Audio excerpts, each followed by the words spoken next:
بسم الله الرحمن الرحيم الحمد لله رب العالمين والصلاة والسلام على سيد المرسلين وعلى آله وصحبه أجمعين رب اشرح لنا صدورنا ويسر لنا أمورنا واحلل عقدة من ألسنتنا يفقه أقوالنا ثبت أقدامنا وتمم تقصيرنا يا ربنا رب العالمين لا حول ولا قوة إلا بالله العلي العظيم لا حول ولا قوة إلا بالله لا حول ولا قوة إلا بالله العلي العظيم أما بعد اللهم صل وسلم وبارك على سيدنا محمد وعلى آل سيدنا محمد استغفر الله العظيم وأتوب إليه السلام عليكم ورحمة الله وبركاته. Alhamdulillah, kita bersyukur kepada Allah Subhanahu Wa Taala kerana kita sama-sama dapat dalam majlis tazkirah ringkas bersempena dengan peristiwa Isra' dan Mi'raj yang dikurniakan kepada Nabi Muhammad sallallahu alaihi wasallam. Jadi sebagai panduan kita dalam memperingati peristiwa Isra' dan Mi'raj, jadi kita merujuk kepada ayat pertama daripada surah Al-Isra'. Allah Subhanahu wa taala berfirman, A'udzubillahi minasyaitonirrajim. Bismillahirrahmanirrahim. Subhanalladzi asra bi'abdihi laylan minal masjidil haram ilal masjidil aqsa alladzi barakna hawlahu linuriyahu min ayatina. Jadi Allah Subhanahu wa taala memulakan surah Al-Isra dengan lafaz subhana. Jadi insya-Allah pada masa yang singkat ni kita akan membincangkan 3 kalimat daripada awal surah Al-Isra. Pertama ialah lafaz subhana. Kedua ialah lafaz allazi, dan ketiga ialah lafaz asra. Jadi moga-moga apabila kita dapat menghafal ketiga-tiga kalimat daripada awal surah Al-Isra ni, jadi kita dapat menghayatinya dan menggunakannya dalam kehidupan dan memahami situasi yang sedang berlaku pada diri kita. Jadi apabila Allah Subhanahu Wa Taala memulakan dengan lafaz subhana, dia merujuk kepada Allah Subhanahu Wa Taala menyatakan bahawa daku menyucikan diriku. Maksudnya diriku ialah Tuhan yang maha suci. Maha suci daripada segala kekurangan, daripada segala kelemahan. Jadi tujuan apabila Allah Subhanahu Wa Taala menyatakan bahawa diri ini tadi maha suci, tujuannya ialah supaya apabila kita membaca ayat subhana, kita meniatkan bahawa kita menyucikan Allah Subhanahu Wa Taala. Jadi apabila kita mengucapkan lafaz subhana, hendaklah kita berniat menyucikan Allah Subhanahu Wa Taala daripada segala kekurangan. Jadi daripada sudut yang sama, apabila kita membaca subhana, tuntutan ke atas diri kita ialah membersihkan diri kita zahir dan batin. Tuntutan ke atas kita, umat Islam, daripada lafaz subhana ialah menyucikan diri kita daripada segala dosa-dosa yang zahir dan daripada segala dosa-dosa yang batin, dan daripada mensyirikkan Allah Subhanahu Wa Taala. Jadi apabila kita berniat untuk menyucikan diri kita berdasarkan kepada tuntutan daripada lafaz subhana, maka diriwayatkan daripada Nabi Daud alaihi salatu wasalam, dia berkata, ya Allah, amartani wa qultali ighsil wajhaka wa yadayka li khidmati wa nadaitani li suhbatik fabi ayyi syai'in aghsilu bihi qalbi li suhbatika. Jadi Nabi Daud alaihi salatu wasalam, dia bertanya, wahai Allah Subhanahu Wa Taala, kamu memerintahkan daku dan kamu berkata kepadaku agar daku membersihkan wajahku dan kedua tanganku untuk berkhidmat kepadamu, wahai Allah. Dan kamu, wahai Allah Ta'ala, memanggilku untuk daku bersahabat denganmu. Jadi Nabi Daud bertanya kepada Allah Ta'ala, dengan apakah daku dapat membersihkan hatiku untuk daku tadi bersahabat denganmu, wahai Allah Subhanahu Wa Ta'ala? Maka Allah Subhanahu Wa Ta'ala berkata, bil humumi wal ahzani wal ghumum, dengan kegelisahan dan kesedihan. Maknanya salah satu ujian yang Allah Subhanahu wa taala uji manusia apabila dia benar-benar ingin kembali kepada Allah Subhanahu wa taala ialah al-ahzan. Allah Taala akan menguji ini dengan kesedihan. Jadi disebabkan oleh keinginan kita untuk membersihkan diri kita, untuk mendekatkan diri kepada Allah Subhanahu wa taala, maka kita akan diuji dengan al-huzn, kesedihan. Dan kesedihan, kemuncak kesedihan manusia ialah al-maut, kematian. Jadi kita maklum sebelum berlakunya Isra' dan Mi'raj, Nabi SAW diuji dengan kematian. Dua orang yang paling kuat membantu baginda SAW menyebarkan dakwahnya. Pertama ialah pakciknya Abu Talib, yang menjadi tempat perlindungan Nabi SAW. Maksudnya disebabkan Abu Talib tadi, dia ialah salah seorang pembesar Mekah, maka dia tadi memelihara Nabi SAW, dan semua orang-orang yang menentang Nabi Muhammad tidak berani menyentuh Nabi SAW kerana dia di bawah penjagaan Abu Talib. Daripada ketika bulan Rejab, maksudnya pada ketika tahun ke-10 daripada kenabian baginda, maka diwafatkan Abu Talib.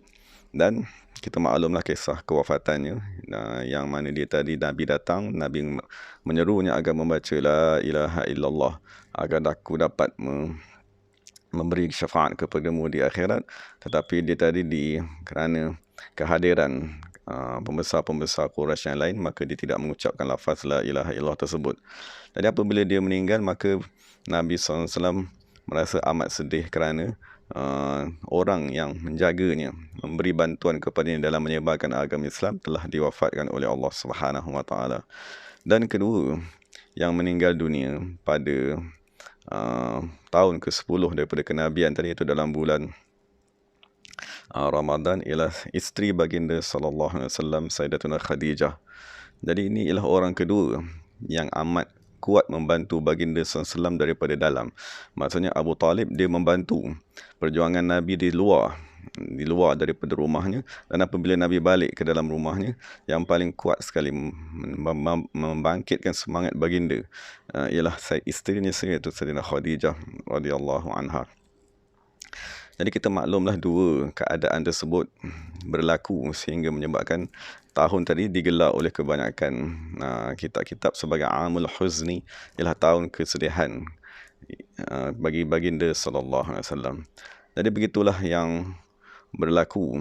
Maksudnya apabila Allah Taala ingin membawa kita kepadanya, maka kita akan mesti melalui satu perjalanan yang dipanggil sebagai Al-Huzn.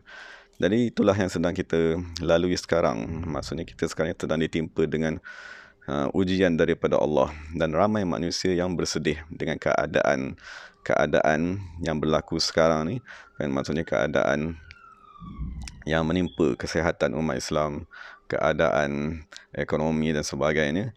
Jadi inilah satu perjalanan di dalam hidup kita yang mesti kita lalui. Cuma kita mestilah mengetahui apakah tuntutan daripada al-huzn ataupun kesedihan yang melanda dalam diri kita. Maka tuntutan ni ialah subhanallazi asra. Tuntutan ni adalah pada kalimat yang kedua, iaitu lafaz allazi. Maksudnya lafaz allazi dia merujuk kepada sesuatu yang asra, bermaksud yang menjalankan Nabi Muhammad sallallahu alaihi wasallam. Jadi lafaz allazi dia merujuk kepada zat Allah Subhanahu wa taala. Dia merujuk kepada Allah Subhanahu wa taala yang tidak dikaitkan dengan sesuatu apa. Dia merujuk kepada Allah Subhanahu wa taala yang mutlak, zatnya yang mutlak. Jadi lafaz allazi dia merujuk kepada ma'rifatullah, mengenal Allah Subhanahu wa taala. Jadi perjalanan yang kita lalui, subhana, maksudnya menyucikan diri kita, mestilah membawa kita kepada allazi, mestilah membawa kepada mengenal Allah Subhanahu wa taala. Dan mengenal Allah Subhanahu wa taala tadi merujuk kepada mengenal perbuatan Allah, mengenal sifat Allah Subhanahu wa taala, dan mengenal zatnya.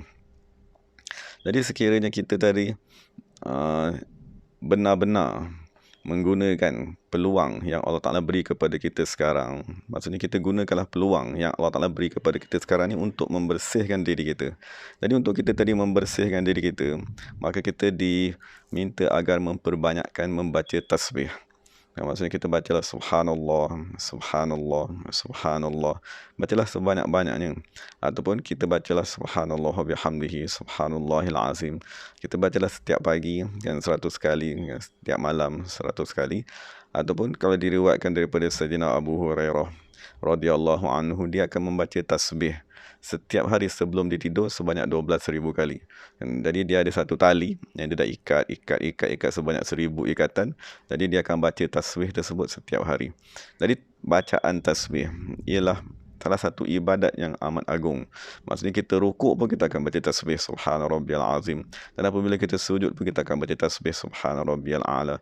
Jadi peluang yang Allah Ta'ala bagi sekarang ni, kan, kita ada masa untuk duduk di rumah, kan, kita ada masa untuk duduk di atas sejadah, maka kita memperbanyakkanlah tasbih. Dan apabila kita bertasbih tadi, Allah Ta'ala akan berikan kurniaan kepada kita, iaitu pembersihan rohani kita.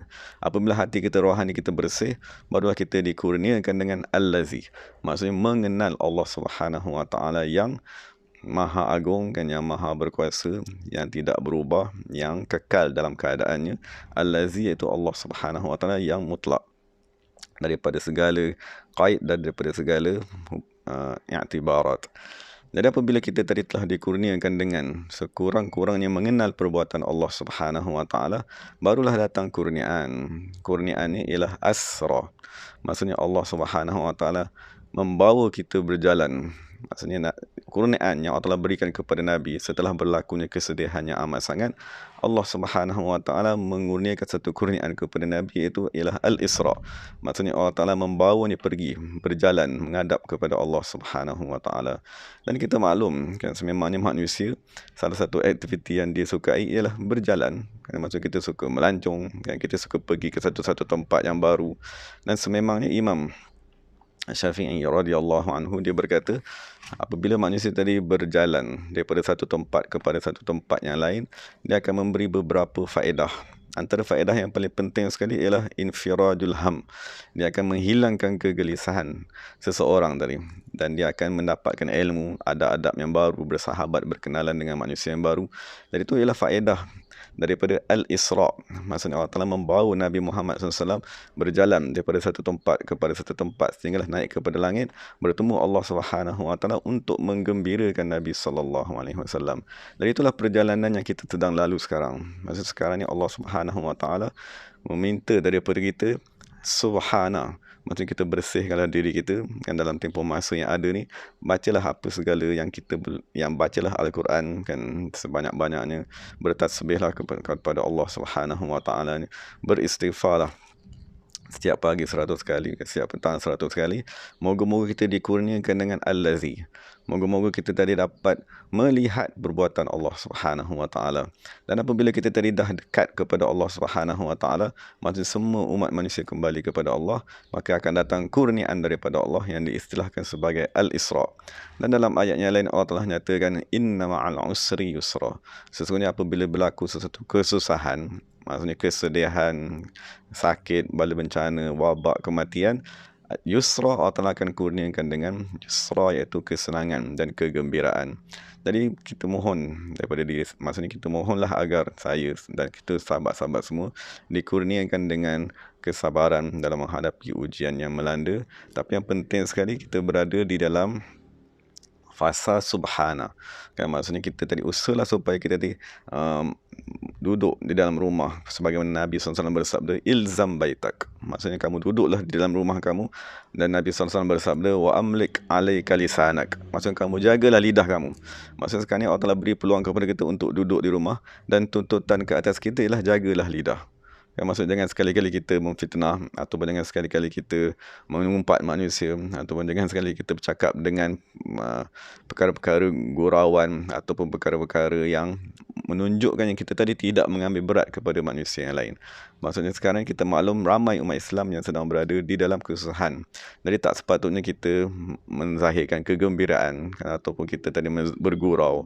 Jadi maksudnya ada di zaman masa-masa tertentu kita boleh bergurau. Kan, tapi apabila umat Islam semua dalam kesusahan, kan, maka kita tadi jagalah lidah kita. Wa khus ma ta'arif, dan Nabi kata amalkanlah apa yang telah kamu ketahui, wa da' ma tunkir, dan kamu tinggalkanlah perkara-perkara yang tidak kamu ketahui. Jadi itulah secara ringkasnya tazkirah tentang Isra' dan Mi'raj dari maksud daripada 3 ayat yang Allah Subhanahu 3 kalimat yang Allah telah nyatakan di awal surah Al-Isra'. Pertama sekali lafaz subhana yang merujuk kepada penyucian. Kan, maksudnya kita gunakanlah peluang sekarang ni untuk membersihkan diri kita, beristighfar, bertasbih, membaca Al-Quran. Moga-moga kita dikurniakan dengan Al-Lazi. Maksud kita mengenal Allah Subhanahu Wa Taala. Dialah yang Tuhan yang Maha Agung, dan apabila kita telah dikurniakan dengan kurniaan tersebut, kan, apabila kita tadi membersihkan diri, mengembalikan semua yang berlaku kepada Allah Subhanahu Wa Taala, bergantung kepada Allah Subhanahu Wa Taala, maka pastilah akan datang kurniaan daripada Allah, iaitu Al-Isra'. Maksudnya Allah Taala akan membawa rohani kita menghadap kepadanya. Jadi kita mohon daripada Allah Subhanahu Wa Taala agar memberikan keselamatan kepada kita, kesihatan, dan membantu semua yang terlibat dalam menangani wabak yang melanda umat Islam, terutamanya pegawai-pegawai daripada Kementerian Kesihatan. Moga-moga Allah Taala memberi kekuatan kepada mereka dan membantu mereka, menguatkan semangat mereka dan memelihara mereka daripada wabak tersebut. Wa aqulu qawli hadza wa astaghfirullahal azim li wa lakum wa lisa'iril muslimin wal muslimat. Bismillahirrahmanirrahim. Alhamdulillahirabbil alamin. Wassalatu wassalamu ala sayyidil mursalin wa ala alihi wa sahbihi ajma'in. Rabbana zalamna anfusana wa illam taghfir lana wa tarhamna lanakunanna minal khasirin. اللهم اكشف عنا من البلاء ما لا يكشفه أحد غيرك. اللهم اصرف عنا وعن الأمة المحمدية من البلاء والوباء والفحشاء والتسلط الأعداء ما لا يصرفه أحد غيرك. اللهم دفع عنا وعن الأمة المحمدية من البلاء والوباء ما لا يدفعه أحد غيرك. اللهم ارحم أمة سيدنا محمد صلى الله عليه وسلم. اللهم اكشف عن أمة سيدنا محمد صلى الله عليه وسلم. اللهم الطف بأمة سيدنا محمد صلى الله عليه وسلم. اللهم ردنا إلى دينك ردا جميلا برحمتك يا أرحم الراحمين. ربنا ظلمنا أنفسنا وإن لم تغفر لنا وترحمنا لنكونن من الخاسرين. ربنا آتنا في الدنيا حسنة وفي الآخرة حسنة وقنا عذاب النار وقنا عذاب النار وقنا عذاب النار. وصلى الله على سيدنا محمد النبي الأمي وعلى آله وصحبه وسلم والحمد لله رب العالمين. تقبل الله منا ومنكم.